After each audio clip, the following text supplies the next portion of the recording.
پارہ نمبر 25 سورہ شورا آیت نمبر 16۔ اعوذ باللہ من الشیطان الرجیم، بسم اللہ الرحمن الرحیم۔ والذین یحاجون فی اللہ من بعد ما استجیب لہ حجتہم داحضۃ عند ربہم وعلیہم غضب ولہم عذاب شدید۔ اور وہ لوگ جو اللہ تعالیٰ کی باتوں میں جھگڑا ڈالتے ہیں،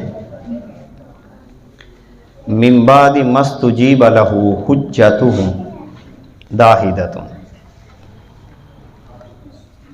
اس کے بعد کہ مخلوق اللہ تعالیٰ کی باتوں کو مان چکی ہے، من بعد ما استجیب لہ، کہ اللہ تعالیٰ کی مخلوق بات کو مان چکی ہے، حجتہم داحضۃ عند ربہم، ان کی حجت اللہ کی بارگاہ میں ناقص ہے، کمزور ہے، وعلیہم غضب، اور ان پر غضب ہے، ولہم عذاب شدید، اور ان کے لیے شدید عذاب ہے۔ آیت نمبر 16 کے اندر اللہ تعالیٰ نے ان لوگوں کا ذکر کیا جو اللہ تعالیٰ کے احکامات کے اندر جھگڑا کرتے ہیں۔ اب اس سے مراد وہ احکامات ہیں جن پر اللہ تعالیٰ نے واضح طور پر احکام عطا فرما دیے، حلال کیا ہے، حرام کیا ہے، جائز کیا ہے، ناجائز کیا ہے، یعنی حلال ہے، حرام ہے، جائز ہے، ناجائز ہے، ان تمام چیزوں کے اوپر جو اللہ تعالیٰ نے باتیں واضح کر دی ہیں، ان پر دلیل دینا اپنی طرف سے یا اپنی سوچ کی بنیاد پر اللہ تعالیٰ کے حکم کو خدا نخواستہ ناقص کرنے کی کوشش کرنا، یہ ان لوگوں کا ذکر یہاں پہ کیا جا رہا ہے، اور مختلف قسم کے کمزور دلائل دیتے ہیں، جیسا کہ آج کل بھی بہت سارے احکامات کے اوپر ملحدین اللہ تعالیٰ کے احکامات پر اعتراض کرتے ہیں، قیامت کے دن پہ اعتراض کرتے ہیں، اسی طرح علوم کے اوپر اعتراض کرتے ہیں، اسی طرح وراثت کا مسئلہ ہے یا حدود اور قصاص کا مسئلہ ہے، اس کے اوپر کمزور دلائل کے ساتھ اعتراضات کرتے ہیں، اور یہ اعتراضات محض گمان، اٹکل پچو، یعنی اندازے لگا کر مختلف قسم کے ناقص جملے یا حقائق کو مسخ کر کے پیش کیے جاتے ہیں۔ اس لیے اللہ تعالیٰ نے فرمایا داحضہ کہتے ہیں اس دلیل کو کہ جو انتہائی ناقص ہو، کمزور ہو، باطل ہو، اور جو ثابت نہ ہو سکے، یعنی وہ دلیل، وہ انداز جو ثابت نہ ہو سکے، اس دلیل کو کہا جاتا ہے داحضہ۔ تو اللہ کی بارگاہ میں ایسے دلائل کمزور ہیں، اور ایسے لوگوں پر اللہ کا غضب ہے اور ان کے لیے شدید عذاب۔ ساتھ ہی اللہ تعالیٰ نے یہ بات بھی واضح کر دی، اللہ الذی انزل الکتاب بالحق والمیزان، کہ اللہ تعالیٰ کی ذات وہ ہے کہ جس نے کتاب کو نازل کیا حق کے ساتھ، یعنی اس میں کوئی باطل کی آمیزش نہیں ہے، پورا کا پورا حق ہے، والمیزان، اور میزان بھی اتارا ہے۔ میزان سے مراد عدل کا ترازو، یعنی اللہ تعالیٰ نے اس دنیا کے اندر جو نظام بنایا ہے وہ عدل کے ترازو پہ بنایا ہے۔ ایسا نہیں ہو سکتا کہ جو بندہ اللہ تعالیٰ کے احکامات کی خلاف ورزی کرے وہ اپنا وزن اللہ کی بارگاہ میں بھاری کر سکے، ایسا ممکن نہیں ہے۔ اللہ کی بارگاہ میں اسی کا عمل وزنی ہوگا، اسی کا عمل بھاری ہوگا جو اللہ تعالیٰ کے احکامات کو حق سمجھ کر دل و جان سے اس کو تسلیم کرتا ہے۔ اسی لیے اللہ تعالیٰ نے صرف کتاب کو نازل نہیں کیا بلکہ ساتھ ساتھ ترازو کو بھی نازل کیا، اور ساتھ ساتھ اعمال کو تولا جاتا ہے، ان کی حیثیت کو تولا جاتا ہے کہ کون سا عمل کس حیثیت سے بندہ سر انجام دے رہا ہے۔ یعنی یہ بندہ کسی بھول میں نہ رہے کہ جو عمل میں سر انجام دے رہا ہوں اللہ کے کسی تول میں نہیں آئے گا۔ یہ ایسے ہی ہے، آپ کسی کو جنس دیں یا کوئی بھی ایسی چیز دیں تو آپ یہ کہتے ہیں کہ میں آپ کے اوپر ایک چیکر بھی مقرر کر رہا ہوں، باقاعدہ وہ چیک اینڈ بیلنس جس کو ہم کہتے ہیں وہ باقاعدہ رکھتا ہے کہ اس نے صحیح تولا ہے یا نہیں تولا، کس حیثیت سے چیز آگے بیچ رہا ہے۔ بالکل اسی طرح اللہ تعالیٰ نے انسان کے اوپر ایک ترازو بھی مقرر کیا ہے کہ کوئی عمل بھی کرے گا، چاہے ظاہراً وہ نیکی کا ہو یا بدی کا ہو، ہر عمل جو ہے وہ ترازو کے اندر تولا جائے گا۔ اور ساتھ ہی فرمایا وما یدریکا، اور تجھے کیا پتا، تجھے کیا خبر، لعل الساعۃ قریب، کہ وہ گھڑی قریب ہے، یعنی ساتھ سے مراد قیامت کی گھڑی قریب ہے۔ یستعجل بها الذین لا یؤمنون بها، وہ لوگ جو قیامت کے دن پر ایمان نہیں رکھتے ان کو بڑی جلدی پڑی ہوئی ہے، جلدی میں ہے، مگر والذین آمنوا مشفقون منہا، اور جو اس پر ایمان رکھتے ہیں، یقین رکھتے ہیں، وہ تو قیامت کے دن سے ڈر رہے ہیں کہ پتہ نہیں کیا ہوگا۔ جیسا کہ اللہ تعالیٰ ایک دوسرے مقام پہ ارشاد فرماتا ہے والذین یؤتون ما آتوا وقلوبہم واجلۃ انہم الی ربہم راجعون، یعنی اللہ کی راہ میں خرچ کرتے ہوئے بھی اس بات سے ڈرتے ہیں کہ انہیں رب کی طرف لوٹنا ہے۔ یعنی جو مومن لوگ ہیں کہ جب وہ اللہ کی بارگاہ میں اللہ کا دیا ہوا خرچ کرتے ہیں تو خرچ کرتے ہوئے بھی ڈرتے ہیں کہ ہم نے اللہ کی بارگاہ میں لوٹنا ہے۔ یعنی مومن قیامت کے دن کا ڈر اور قیامت کے دن کا خوف وہ اپنی طبیعت کے اوپر ہمیشہ طاری رکھتے ہیں کہ پتہ نہیں مرنے کے بعد کیا ہوگا، پتہ نہیں مرنے کے بعد کیا ہوگا، قبر میں کیا ہوگا، حشر میں کیا ہوگا۔ وَيَعْلَمُونَ أَنَّهَا الْحَقُّ، اور وہ اس بات کو بھی جانتے ہیں کہ حق ہے قیامت، قیامت حق ہے۔ الا ان الذین یمارون فی الساعۃ، یاد رکھو جو لوگ قیامت کے دن کے بارے میں جھگڑ رہے ہیں، لفی ضلال بعید، وہ بڑی کھلی گمراہی کے اندر ہیں۔ یعنی قیامت کے بارے میں لڑائی کر رہے ہیں، قیامت کے دن کے بارے میں جھگڑا کر رہے ہیں، وہ کھلی گمراہی میں پڑے ہوئے ہیں۔ اللہ لطیف بعبادہ، اللہ اپنے بندوں پر لطیف ہے۔ اب لطیف کے دو معنی ہیں یہاں پر، اللہ لطیف بعبادہ، ایک معنی یہ ہے کہ اللہ اپنے بندوں پر بڑا ہی لطف کرنے والا ہے، مہربان کے معنی میں بھی آتا ہے، اور لطیف کا ایک معنی یہ ہے کہ باریک سے باریک چیز کو بھی جاننے والا، یعنی باریکی میں جانے والا۔ تو اللہ تعالیٰ اپنے بندوں کے باریک سے باریک یعنی جو خفیہ کام بھی ہیں ان کو بھی جاننے والا ہے۔ یعنی اللہ تعالیٰ اپنے بندوں کے ہر کام سے واقف ہے۔ یرزق من یشاء، وہ جسے چاہتا ہے کشادہ روزی عطا کرتا ہے۔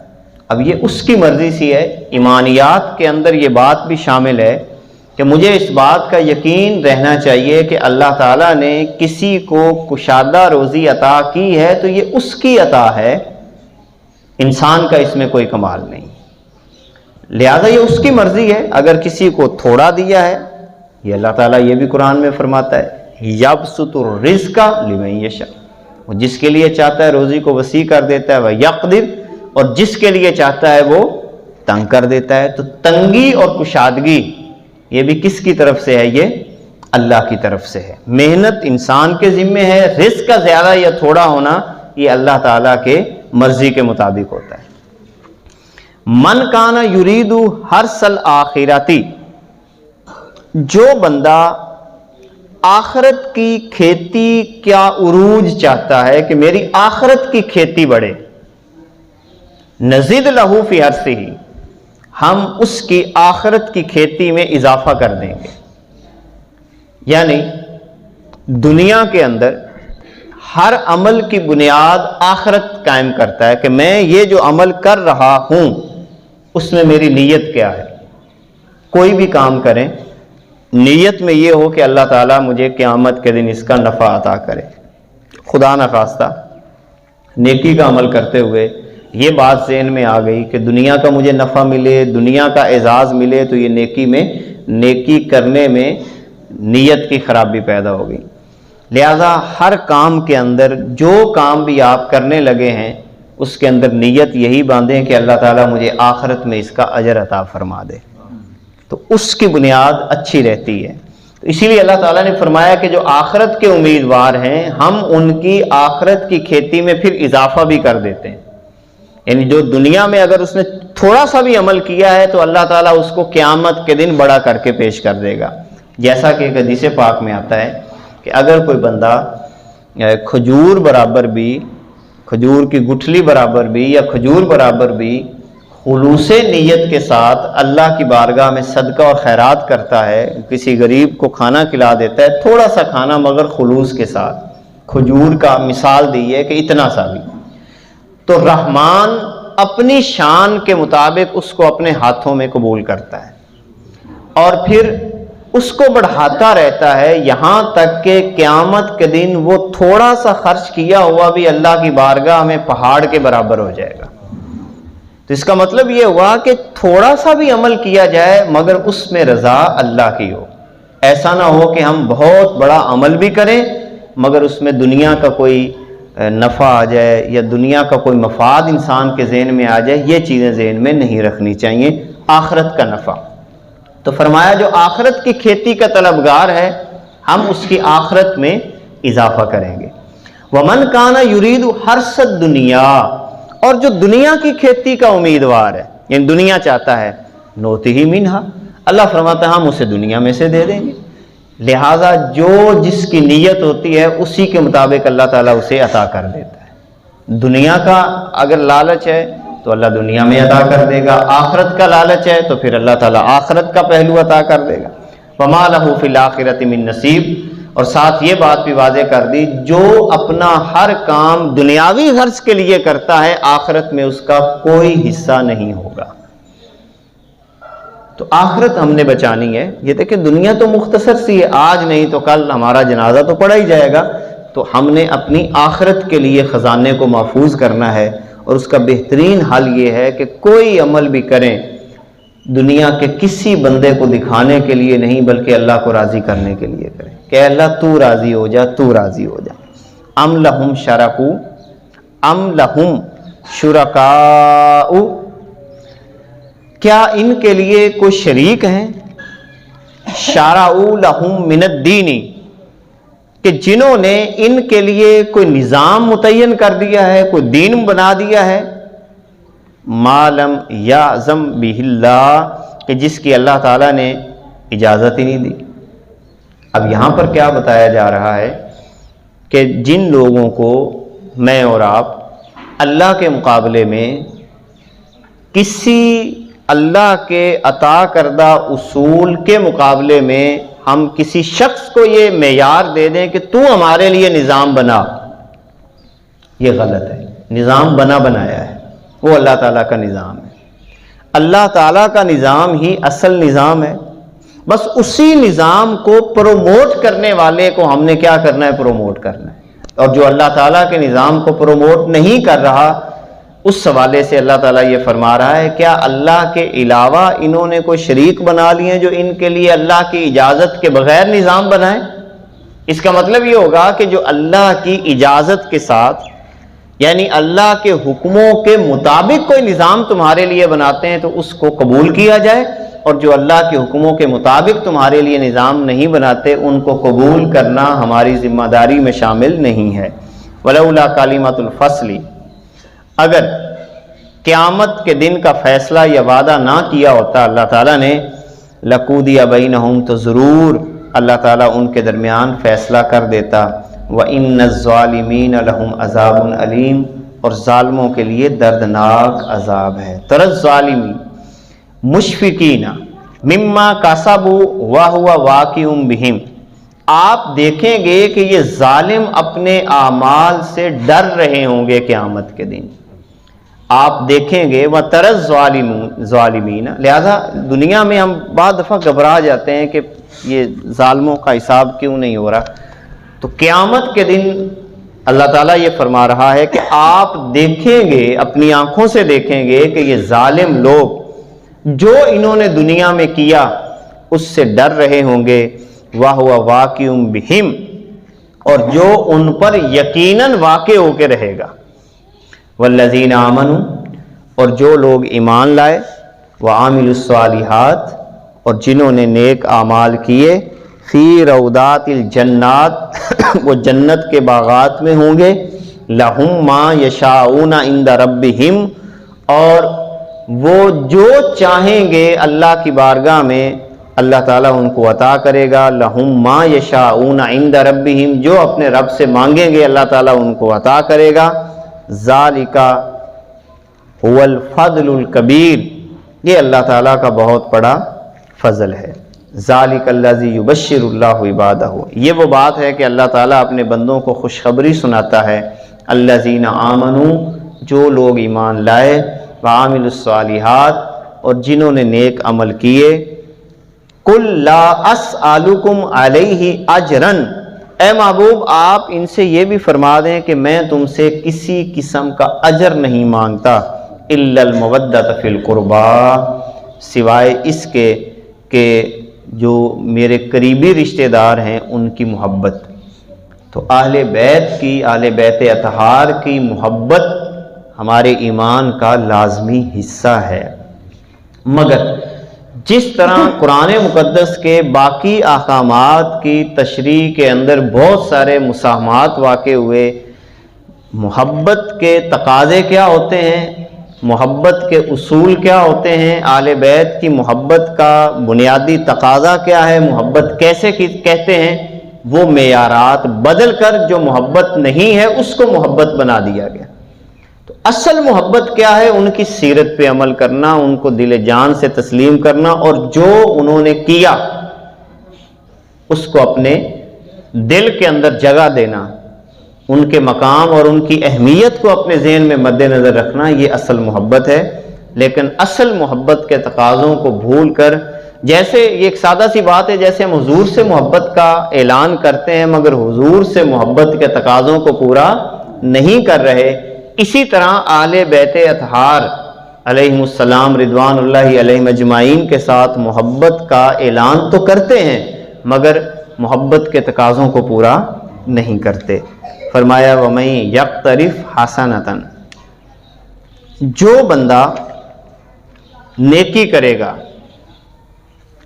ہم کیا کریں گے، نزید لہو فیہا حسنا، ہم اس کے حسن میں اضافہ کر دیں گے۔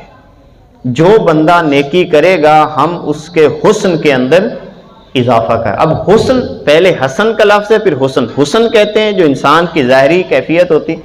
اب اس سے ایک بات یہ پتہ چلی کہ اصل حسن نیکی کا حسن ہے، یعنی اللہ تعالیٰ نے پیچھے لفظ فرمایا حسنن، جو بندہ نیکی کرے گا ہم اس کے حسن میں اضافہ کریں گے۔ تو حسن کا معیار کیا ہوا، نیکی۔ کتنا خوبصورت جملہ ہے یہاں پر۔ ہم جو حسن کا معیار سمجھتے ہیں کہ انسان کی ظاہری شکل، لہذا ابو لہب کا جو چہرہ تھا وہ بھڑکتا تھا، اسی لیے اس کا نام ابو لہب ہے، یعنی ظاہری طور پر وہ عرب کے اندر ایک حسین بندہ مانا جاتا تھا۔ اور سیدنا بلال حبشی حبش کے ہیں، وہ کالے رنگ کے ہیں، ہونٹ موٹے ہیں، مگر اس کے باوجود اللہ کی بارگاہ میں اگر کوئی حسین تھا تو وہ بلال حبشی تھا۔ ابو لہب کا چہرہ بھڑکتا ہوا بھی تھا مگر حسین نہیں تھا اللہ کی بارگاہ، تو اللہ کی بارگاہ میں حسن اسی کا قابل قبول ہے جو نیکی میں سب سے زیادہ آگے ہو.